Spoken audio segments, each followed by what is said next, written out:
ಮಾಧ್ಯಮದ ಎಲ್ಲ ಬಂಧುಗಳೇ, ಇವತ್ತು ನಾವು ನಗರ ಸಾರಿಗೆ ಇವತ್ತು 112 ಬಸ್ಸು ಸ್ಯಾಂಕ್ಷನ್ ಆಗಿತ್ತು. ಅದರ ಮೇಲೆ ಒಂದು 25% ನಾವು ತಗೊಳ್ಳೋದಕ್ಕೆ ಅವಕಾಶ ಇರುತ್ತೆ. ಅದು ಕೂಡ ಆದೇಶ ಕೊಟ್ಟಿದ್ದಾರೆ, ಬೇಗ ಬರುತ್ತೆ, ಒಂದು 15-20 ದಿವಸದಲ್ಲಿ ಬರುತ್ತೆ ಅಂತ ಹೇಳಿದ್ರೆ ಆಗಲೇ. ಅಂದರೆ ಒಟ್ಟು 142 ಬಸ್ಸು ನಮ್ಮ ಕಲ್ಯಾಣ ಕರ್ನಾಟಕ ವ್ಯವಸ್ಥೆಯಲ್ಲಿ ಬರ್ತಕ್ಕಂಥ ಎಲ್ಲ ನಗರಗಳಿಗೆ ಇದನ್ನು ಹಂಚಿದ್ದಾರೆ. ಅದರಲ್ಲಿ ಬಿಜಾಪುರಕ್ಕೆ 25, ವಿಜಯನಗರಕ್ಕೆ 25, ಕಲಬುರಗಿಗೆ 25, ರಾಯಚೂರಿಗೆ 18, ಬಳ್ಳಾರಿಗೆ 10, ಬೀದರ್ಗೆ 4, ಯಾದಗಿರಿಗೆ 3 ಮತ್ತು ಇನ್ನೂ ಬರ್ತಕ್ಕಂಥ 30 ನೋಡಿಕೊಂಡು ಎಲ್ಲಿ ಅವಶ್ಯಕತೆ ಇದೆ ಅಲ್ಲಿ ಹಾಕೊಳ್ಳಿ ಅಂತೇಳಿ MD ಅವರಿಗೆ ಈಗಾಗಲೇ ಸೂಚನೆ ಕೊಟ್ಟಿದ್ದೀನಿ. ಮತ್ತು ನಗರಗಳು ಬೆಳೀತಾ ಇದೆ, ನಗರದ ಜನಸಂಖ್ಯೆ ಜಾಸ್ತಿ ಆಗ್ತಾ ಇದೆ, ಹೊಸ ಹೊಸ ಬಡಾವಣೆಗಳಾಗ್ತಾ ಇದೆ. ಅವರೆಲ್ಲ ನಗರಕ್ಕೆ ಬರಬೇಕು, ಹೋಗಬೇಕು, ಶಾಲಾ ಮಕ್ಕಳು ಪ್ರತಿಯೊಬ್ಬರಿಗೂ ಕೂಡ ಅನುಕೂಲ ಆಗಬೇಕು ಅಂತ ಹೆಚ್ಚು ಜನಸಂದಣಿ ಇರ್ತಕ್ಕಂಥ ಕಡೆ ಇದನ್ನು ಆದ್ಯತೆ ಬೇರೆ ಕೊಟ್ಟಿದ್ದಾರೆ. ಮತ್ತು ಇನ್ನು 56 ಬಸ್ಸು ಇದೊಂದು 2 ತಿಂಗಳಿಂದ ಸ್ವಲ್ಪ ಕಾರಣಾಂತರಗಳಿಂದ ತಡ ಆಗಿತ್ತು. ಆಮೇಲೆ ನಾನೇ ಕರೆದು ಮಾತಾಡಿ 56 ನಾನ್ AC 20 ಬಸ್ಸು, ಸ್ಲೀಪರ್ ಬಸ್ಸು, ಮತ್ತು AC 20 ಬಸ್ಸು, ಆಮೇಲೆ AC ಸೀಟರ್ ಬಸ್ಸು, ಸೀಟ್ ಇರ್ತಕ್ಕಂಥದ್ದು 16, AC ಸ್ಲೀಪರು 20, ನಾನ್ AC ಸ್ಲೀಪರ್ 20, ಒಟ್ಟು 56 ಬಸ್ ಬರುತ್ತೆ. 56 ಬಸ್ ಅಂದರೆ ಒಂದು 20 ಎಷ್ಟಾಗುತ್ತೆ, 25, 26, 28 ಟ್ರಿಪ್, 28 2 ಬಸ್ ಹಾಕ್ತಾರೆ. ಎಲ್ಲಿ ಯಾವ ನಗರಕ್ಕಾದರೂ ಕೂಡ ಎಲ್ಲಿಂದ ಪ್ರಾರಂಭ ಮಾಡಿದ್ರೆ ಗುಲ್ಬರ್ಗ ಅಥವಾ ಇನ್ಯಾವುದನ್ನ ಯಾದಗಿರಿ ಅಥವಾ ಬಿಜಾಪುರ, ಎಲ್ಲಿಂದ ಬೆಂಗಳೂರಿಗೋ ಎಲ್ಲಿಗೆ ಹಾಕಿದ್ರು ಕೂಡ 2 ಬಸ್ ಹಾಕ್ತಾರೆ, ಒಂದು ಹೋಗೋದಕ್ಕೆ ಒಂದು ಬಸ್ಸು ಬರೋದಕ್ಕೆ. ಈ ಭಾಗದಲ್ಲೆಲ್ಲ ಸಾಕಷ್ಟು ನಮ್ಮ ಬಸ್ಸುಗಳು ಕಡಿಮೆ, ನಮ್ಮ ಬಸ್ಸುಗಳು ಇಲ್ಲವೇ ಇಲ್ಲ ಅಂತ ಹೇಳ್ಬೋದು, ಭಾಳ ಕಡಿಮೆ. ಕಾರಣಾಂತರಗಳಿಂದ ಹಿಂದೆ 4 ವರ್ಷ ಬಸ್ಸುಗಳು ತಗೊಳ್ದೇ ಇದ್ರಿಂದ ಸ್ವಲ್ಪ ತೊಂದರೆ ಆಗಿತ್ತು. ಅದೇ ಪ್ರೈವೇಟ್ ಆಪ್ರೇಟರ್ಸು ಒಂದೊಂದು 10, 15, 20 ಒಂದೊಂದು ನಗರಗಳಿಂದ ಹೋಗುತ್ತೆ. ಮತ್ತು ಅವ್ರೇನು ಮಾಡ್ತಾರೆ, ನಿಮಗೆಲ್ಲ ಗೊತ್ತು, ಹಬ್ಬದ ಸಂದರ್ಭದಲ್ಲಿ ಬೇರೆ ಸಂದರ್ಭದಲ್ಲಿ 2-3 ಪಟ್ಟು ಜಾಸ್ತಿ ಮಾಡ್ತಾ ಇರ್ತಾರೆ. ನಾವು ಆ ರೀತಿ ಮಾಡೋಕ್ಕಾಗೋದಿಲ್ಲ, ಮಾಡೋದು ಇಲ್ಲ ನಾವು. ಅದಕ್ಕೆ ಜನಕ್ಕೆ ಅನುಕೂಲ ಆಗಲಿ ಅಂತೇಳಿ 56 ಬಸ್ಸು ತೊಗೊಂಡಿದ್ದೀವಿ. ಇದೆಲ್ಲ ಕೂಡ ಒಂದು 2 ತಿಂಗಳಲ್ಲಿ ಬರ್ಬೋದು, ಅದೇನು ಒಂದೇ ದಿನ ಬರೋದಿಲ್ಲ, ಬರ್ತಾ ಇರುತ್ತೆ, 1-2 ದಿನಗಳು ಕಳಿಸ್ತಾ ಇರ್ತಾರೆ, ಅದನ್ನು ಪ್ರಾರಂಭ ಮಾಡ್ತಾ ಇರ್ತಾರೆ. ಮತ್ತು ಇದು ನಗರ ಪ್ರದೇಶಗಳಿಗೆ, ಬೆಂಗಳೂರು ಅಥವಾ ಬೇರೆ ಬೇರೆ ಕಡೆ ಹೋಗ್ಬರೋರಿಗೆ ಇದು ಅನುಕೂಲ ಆಗುತ್ತೆ ಅಂತೇಳಿ. ಮತ್ತು 400 ಬಸ್ಗೆ ಟೆಂಡರ್ ಕರೆದಿದ್ದೀವಿ. ಟೆಂಡರು ಅದು ಟೆಂಡರ್ ಆಯ್ತಲ್ಲ ನಮ್ಮ ಟೆಂಡರ್ ಆಗಿದೆ. ಫೈನಲೈಸ್ ಆದಮೇಲೆ ಅದನ್ನು ಒಂದು 2-3 ತಿಂಗಳಲ್ಲಿ ಖಂಡಿತ ಆ ಬಸ್ಸುಗಳು ಕೂಡ ಬಂದಮೇಲೆ ಇನ್ನಷ್ಟು ಸಾಕಷ್ಟು ಸುಧಾರಣೆ ಆಗುತ್ತೆ ಅಂತ ನಾನು ಹೇಳಿ, ನಮಗೆ ಹಿಂದೆ ಒಟ್ಟು 5800 ಬಸ್ಸು 2.5 ವರ್ಷದಲ್ಲಿ ನಾವು ತಗೊಂಡ್ವಿ. ರಿಕ್ರೂಟ್ಮೆಂಟು ಅಷ್ಟೇ ಹಿಂದೆ ನಿಲ್ಲಿಸ್ಬಿಟ್ಟಿದ್ರು. ನಾನು ಕೊನೆಯಲ್ಲಿ ನಾನು ಹಿಂದೆ ಇಲಾಖೆ ಮಿನಿಸ್ಟರ್ ಆಗಿದ್ದಾಗ ರಿಕ್ರೂಟ್ಮೆಂಟ್ ಮಾಡಿದ್ದಿತ್ತು. ಮತ್ತು ಈಗ 10,000 ಜನ ಟೋಟಲ್ ರಿಕ್ರೂಟ್ಮೆಂಟ್ ಮಾಡಿದ್ದೀವಿ.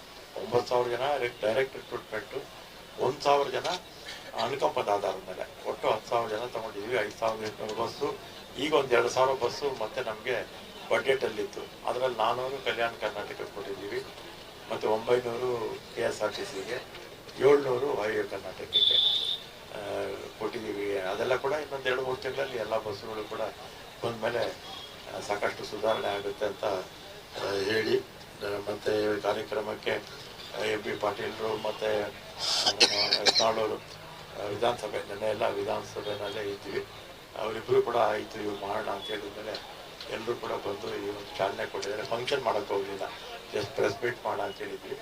ಅದಕ್ಕೆ ಎಲ್ಲರೂ ಕೂಡ ಸಹಮತ ಇತ್ತು ಅಂತೇಳಿ ಈಗ ತಮ್ಮನ್ನು ಕುರಿತು ಯತ್ನಾಳವ್ರು ಮಾತಾಡ್ತಾರೆ, ಆಮೇಲೆ ಪಾಟೀಲ್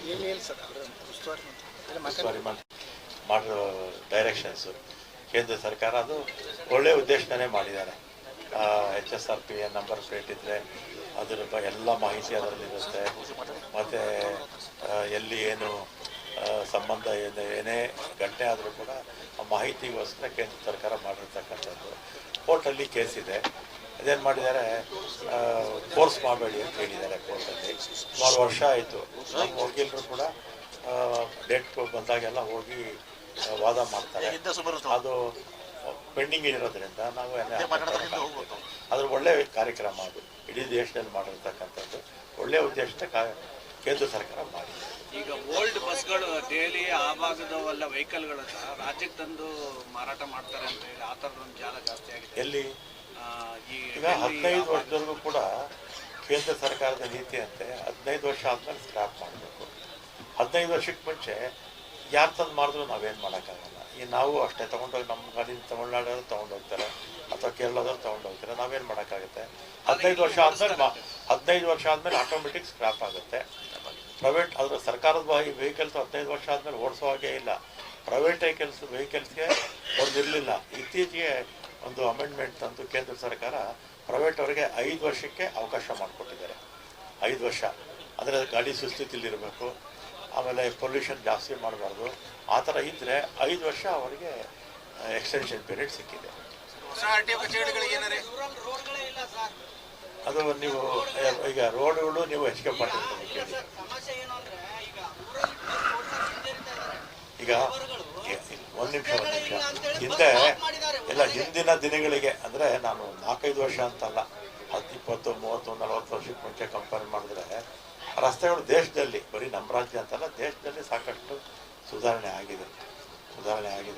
ಕೆಲವು ಮೊನ್ನೆ ವಿಪರೀತ ಮಳೆ ಆಯ್ತಲ್ಲ, ಆ ಸಂದರ್ಭದಲ್ಲಿ ಎಲ್ಲ ಕಡೆ ಕೂಡ ಸ್ವಲ್ಪ ಡ್ಯಾಮೇಜ್ ಆಗಿದೆ. ಅದನ್ನ ಸರಿ ಮಾಡುವಂತ ಕೆಲಸ ಮಾಡ್ತಾ ಸರ್ಕಾರ ಮಾಡ್ತಾ ಇದೆ. ಈಗ KSRTC ನೌಕರರು ಅನೇಕ ಬೇಡಿಕೆಗಳನ್ನ ಈಡೇರಿಸಬೇಕು ಅಂತ ಹೋರಾಟ ಮಾಡಿ ಹೌದೌದು ಇಲ್ಲಿ ಅಕ್ಕೆಲ್ಲಾಗಿದ್ರು ಏನು ಸಮಸ್ಯೆ ಏನು ಅಂದರೆ 4 ವರ್ಷಕ್ಕೊಂದ್ಸಲಿ ವೇತನ ಪರಿಷ್ಕರಣೆ ಆಗುತ್ತೆ. 16ರಲ್ಲಿ ನಾನು ಇದೇ ಇಲಾಖೆ ಮಂತ್ರಿ ಆಗಿದ್ದಾಗ ವೇತನ ಪರಿಷ್ಕರಣೆ ಸೆಪ್ಟೆಂಬರಲ್ಲಿ ಆಗಿತ್ತು. ಅದನ್ನು ನಾವು ಜಾರಿ ತಂದ್ವಿ. 12%, 12.5% ಇರಬೇಕು, ಹೆಚ್ಚು ಕೊಟ್ಟು ನಾವು ಅದನ್ನು ಸೆಪ್ಟೆಂಬರಲ್ಲಾದರೂ ಕೂಡ 1/1/16 ಅಂತ ನಾವು ನೋಟಿಫಿಕೇಶನ್ ಮಾಡಿದ್ವಿ. 20ರಲ್ಲಿ ಆಗಬೇಕಾಗಿತ್ತು, ಆಗಲಿಲ್ಲ. ಕೊರೋನಾ ಇತ್ತು, 21 ಕೊರೋನಾ ಇತ್ತು, 22, 23ರಲ್ಲಿ ಫೈನಲ್ ಆಗಿ ಬೊಮ್ಮಾಯಿ ಅವ್ರ ಸರ್ಕಾರ ಇದ್ದಾಗ 17/3/23 ಜಾರಿ ಬರುತ್ತೆ ಅಂತ ಅವ್ರು ಆದೇಶ ಮಾಡಿಬಿಟ್ರು. ಅವ್ರೇನು ಮಾಡಬೇಕಾಗಿತ್ತು, 1/1/21 ಅಂತ ರೆಟ್ರಾಸ್ಪೆಕ್ಟಿವ್ ಮಾಡಬೇಕಾಗಿತ್ತು, ಮಾಡಲಿಲ್ಲ. ಪ್ರಾಸ್ಪೆಕ್ಟಿವ್ ಮಾಡಿದ್ರು. ಪ್ರಾಸ್ಪೆಕ್ಟಿವ್ ಯಾಕೆ ಮಾಡಿದ್ರು ಅಂದರೆ ಆ ಕಾಲದಲ್ಲಿ ಕೊರೋನಾ ಸಂದರ್ಭದಲ್ಲಿ ಸಾಕಷ್ಟು ಅನುದಾನಗಳನ್ನು ಕೊಟ್ಟಿದ್ರು, ಸ್ಯಾಲ್ರೀಸ್ ಕೊಟ್ಟಿದ್ರು, ಮತ್ತು ಡೀಸೆಲ್ಗೆಲ್ಲ ಕೊಟ್ಟಿದ್ರು. ಆ ಉದ್ದೇಶ ಇಟ್ಕೊಂಡು ಅವ್ರು ಮಾಡಿದ್ರು ಅನಿಸುತ್ತೆ. ಅದೇನಾಗಿದೆ, ಟೆಕ್ನಿಕಲ್ ಆಗಿ 17/3/23 ಬರುತ್ತೆ ಅಂಥೇಳಿ ಸರ್ಕಾರದ ವಾದ. ಅವರು ಇಲ್ಲ 4 ವರ್ಷಕ್ಕೊಮ್ಮೆ ಮಾಡಬೇಕು ಅಂತ ಅವ್ರದ್ದು. 3-4 ಸಲ CM ಜೊತೆ ಮೀಟಿಂಗ್ ಆಯಿತು. ನಾನು ಮೊನ್ನೆ ಮೀಟಿಂಗ್ ಮಾಡಿದೆ, 13ನೇ ತಾರೀಕು ಚರ್ಚೆ ಮಾಡಿದ್ದೀನಿ. ಈಗ ಮಾಡಿ CM ಹತ್ರ ಫೈನಲ್ ಆಗಿ ಹೋಗಿ ಕೂತು ಮಾತಾಡ್ತೀನಿ.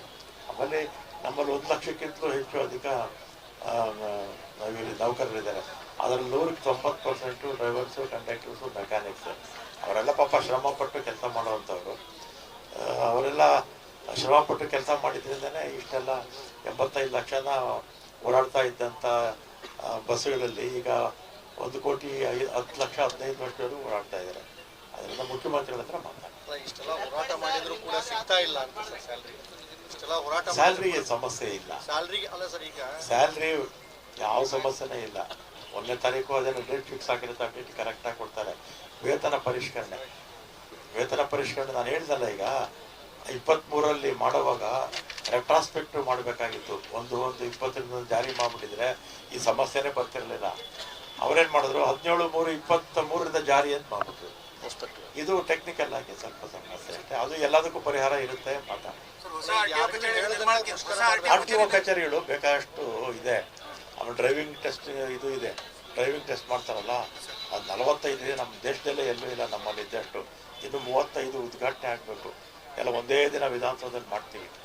RTO ಕಚೇರಿಗಳು ಇದು ಹೊಸ ಕಚೇರಿಗಳು ಮಾಡಬೇಕಾಗಿದ್ದರೆ ಅದಕ್ಕೆ ಕೆಲವು ಗೈಡ್ಲೈನ್ಸ್ ಇರುತ್ತೆ. ಅದರ ಪ್ರಕಾರ ನಮಗೇನು ಮನವಿ ಬರುತ್ತೆ ಅದ್ರ ಮೇಲೆ ತೀರ್ಮಾನ ತಗೊಳ್ತೀವಿ. ಅದನ್ನೇ ಮಾತಾಡಿದ್ದೆ ಇಷ್ಟೊತ್ತಲ್ಲ. ಈಗ ಮಾತಾಡೋದಲ್ಲ ಇಷ್ಟೊತ್ತಲ್ಲ ಮಾತಾಡಿದ್ರೆ ಅವ್ರಿಗೆ ಸರ್ ಅವ್ರಿಗೆ ಏನಾಗ್ತಾ ಇದೆ, ಬರೀ ಪರಿಷ್ಕರಣೆ ಮಾಡಿ ಈ ಬಾರಿ ಯಾವುದೇ ರೀತಿಯ ಮುನ್ಸೂಚನೆ ನೀಡದೇ ಮುಷ್ಕರ ಮಾಡಬೇಕನ್ನೋ ನಿಟ್ಟಿನಲ್ಲಿ ಚರ್ಚೆ ಕೂಡ ಮಾಡ್ತಾ ಇದ್ದಾರೆ. ಇದರಿಂದ ಸಾರ್ವಜನಿಕರು ನಾಳೆ ದಿಢೀರ್ನ ಮಾಡಿದ್ರೆ ತೊಂದರೆ ಆಗುತ್ತಲ್ಲ, ಆದರೆ ಸರ್ಕಾರ ಯಾವುದೇ ದಿಟ್ಟ ನಿರ್ಧಾರ ತಗೊಳ್ತಾ ಇಲ್ಲ. ರೀತಿ ಈಗ ತಪ್ಪು ಯಾರ್ದಪ್ಪ? 17/3/23 ಜಾರಿ ಬರುತ್ತೆ ಅಂತ ಯಾರು ಮಾಡಿದ್ದು? ಈಗ ಅವ್ರು ಮಾಡಿ ತಪ್ಪಿ. 1 ನಿಮಿಷ, ನಾನು ಮಾಡಲಿಲ್ಲ, ಅಥವಾ ನಮ್ಮ ಸರ್ಕಾರ ಮಾಡಲಿಲ್ಲ, ಹಿಂದಿನ ಸರ್ಕಾರ ಮಾಡಿದ್ದಾರೆ. ಅವರು 1/1/21 ಮಾಡಬೇಕಾಗಿತ್ತು. ಅದನ್ನೇ ನಮ್ಮ ಯೂನಿಯನ್ ಲೀಡರ್ಸು ಇದು ಮಾಡೋದು. ಎಲ್ಲದಕ್ಕೂ ಪರಿಹಾರ ಇದೆ ಅಂತ ಹೇಳಿದ್ನಲ್ಲ, ಈ ಬಾರಿ ಪರಿಹಾರ ಸಿಗುತ್ತೆ ಅಂತ ವಿಶ್ವಾಸ ಇದೆ ನನಗೆ. ಸರ್, ಪತ್ರಕರ್ತರ ಪರವಾಗಿ ಒಂದು ಪ್ರಶ್ನೆ ಸಿಗುತ್ತೆ. ಶಕ್ತಿಯಿಂದ ಎಷ್ಟು ಬರಬೇಕು ಅಂತ ಕೇಳ್ತೀರ, ಸರ್ಕಾರ ಎಷ್ಟು ಕೊಟ್ಟಿದೆ ಅಂತ ಕೇಳೋದೇ ಇಲ್ಲ. ಶಕ್ತಿಯಿಂದ ಬರಬೇಕು ಇಲ್ಲ ಅಂತ ನಾನು ಹೇಳೋದಿಲ್ಲ. ಆದರೆ 5800 ಬಸ್ಗೆ ಎಷ್ಟು ದುಡ್ಡು ಕೊಟ್ಟಿರ್ಬೇಕು 2 ವರ್ಷದಲ್ಲಿ? ಈಗ 2000 ಬಸ್ಗೆ ರಾಜ್ಯ ಸರ್ಕಾರನೇ ಕೊಟ್ಟಿದ್ದು, ಅದಕ್ಕೆ ಎಷ್ಟು ದುಡ್ಡು ಆಯಿತು? ಆಮೇಲೆ 4000 ಕೋಟಿ ಸಾಲ ಇಟ್ಬಿಟ್ಟು ಹೋಗ್ಬಿಟ್ಟಿದ್ರು ಯಾವುದು ಹಿಂದಿನ ಸರ್ಕಾರದಲ್ಲಿ. ಹಾಗೇನಾಗೋಯ್ತು, PF ಗ್ರ್ಯಾಚ್ಯುಯಿಟಿ ಯಾವುದು ಕೊಟ್ಟಿರಲಿಲ್ಲ. 2000 ಕೋಟಿ ನಮಗೆ ಸಾಲವಾಗಿ ಕೊಟ್ಟರು, ಸರ್ಕಾರನೇ ತೀರಿಸ್ತಾ ಇದೆ. ಇದೆಲ್ಲ ಸರ್ಕಾರ ಆಮೇಲೆ 800 ಕೋಟಿ ನಮಗೆ ಇದೆಲ್ಲ ಈ ಮೋಟರ್ ವೆಹಿಕಲ್ ಟ್ಯಾಕ್ಸ್ ಇದೆಲ್ಲ ಇರುತ್ತಲ್ಲ ಟ್ಯಾಕ್ಸ್, ಅದೆಲ್ಲ ಎಕ್ಸಂಪ್ಷನ್ ಕೊಟ್ಟರು. ಸರ್ಕಾರ ಕೊಟ್ಟಿದ್ದನ್ನು ಹೇಳೋದಿಲ್ಲ ನೀವು, ಬಾಕಿ ಇರೋದನ್ನೇ ಕೇಳ್ತೀರ ನೀವು. ಶಕ್ತಿ ಯೋಜನೆಯಿಂದ ಎಷ್ಟು ಬಾಕಿ ಉಳಿದಿದೆ ಸರ್ ಸರ್ಕಾರದಿಂದ? 4000 ಬಂದಿತ್ತಲ್ಲ ಪೇಪರಲ್ಲಿ, ಎಲ್ಲ ಪೇಪರಲ್ಲೂ ಬಂದಿದೆ. ಎಷ್ಟಿದೆ ಸರ್ ನಿಮ್ಮ ಬಾಯಿಂದ ಕೇಳೋಣ? 4000 ಇದೆ. ಆಮೇಲೆ 5800 ಬಸ್ ತಗೊಳ್ಳೋದಕ್ಕೆ 2400 ಕೋಟಿ ಕೊಟ್ಟರು.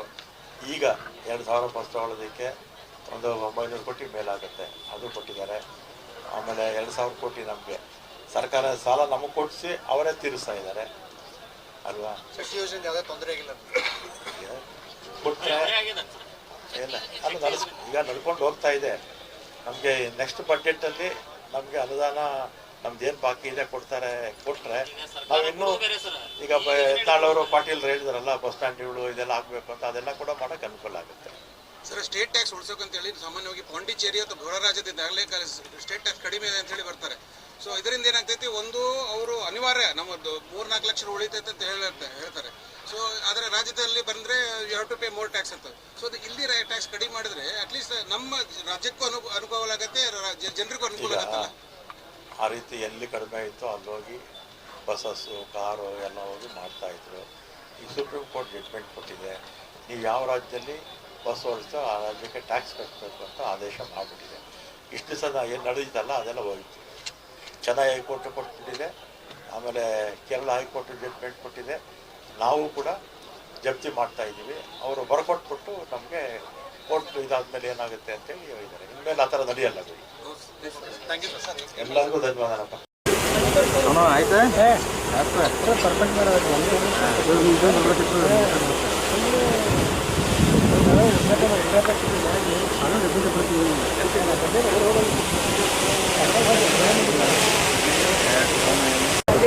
ಎಲ್ಲ ಕ್ಯಾಮ್ರಾ ನೋಡಿ ಸರ್, ರೋಲ್ ಕ್ಯಾಮ್ರಾ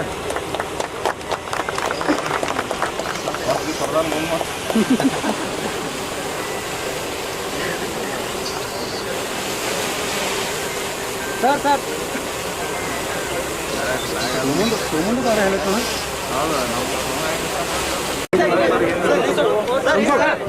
ಮುಂದೆ ಬರ್ತೀನಿ ಸರ್.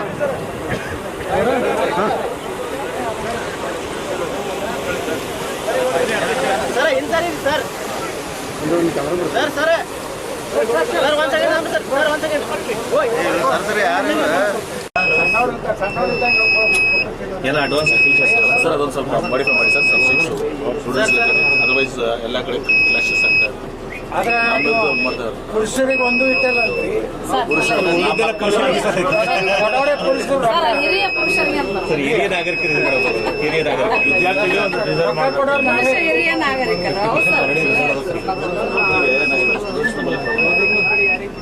ಒಂದು ಸೀಟ್ಸ್ ಸೀಟ್ಸ್ ಅಂತ ಏನೋ ಮಾಡಿಬಿಡಿ ಸರ್, ನೀವೇ ಆರ್ಡರ್ ಮಾಡಿಬಿಡಿ. ಓವರ್ ಮಾಡಿಬಿಡಿ ಸರ್, ಕ್ರೌಡ್ ಸ್ಟೇಟ್ ಒಂದು ಜನರಲ್ ಆರ್ಡರ್ ಮಾಡಿಬಿಡಿ. ಅದರ್ವೈಸ್ ಸ್ಟೂಡೆಂಟ್ ಏನಾಗ್ತದೆ, 10 ಸ್ಟೂಡೆಂಟ್ಸ್ ಉಳಿತಾರಲ್ಲ ಅವ್ರು ಸ್ಟ್ರೈಕ್ ಮಾಡ್ತಾರೆ, ನಮ್ಗೆ ಇದು ಇಲ್ಲ ಅಂತೇಳಿ. ಒಂದೇ ಅಂತಾರ ಓವರಾಲ್ ಅವ್ರು ಸಾಹೇಬ್ರು ಮಾಡ್ತಾರೆ ಆರ್ಡರ್. ಓವರಾಲ್ ಶಕ್ತಿ ಇದ್ರಾಗ ಮಕ್ಕಳಿಗೆ ಸ್ವಲ್ಪ ತೊಂದರೆ ಆಗ್ತದೆ, ಮಕ್ಕಳಿಗೆ ಇಂಥ ಸೀಟ್ಸು ರಿಸರ್ವ್ ಮಾಡಿಸ್ಬಿಡು ಅಂತ ಹೇಳಿ ಅವ್ರು ಜನರ ಆದೇಶ ಮಾಡಿಬಿಡ್ತಾರೆ.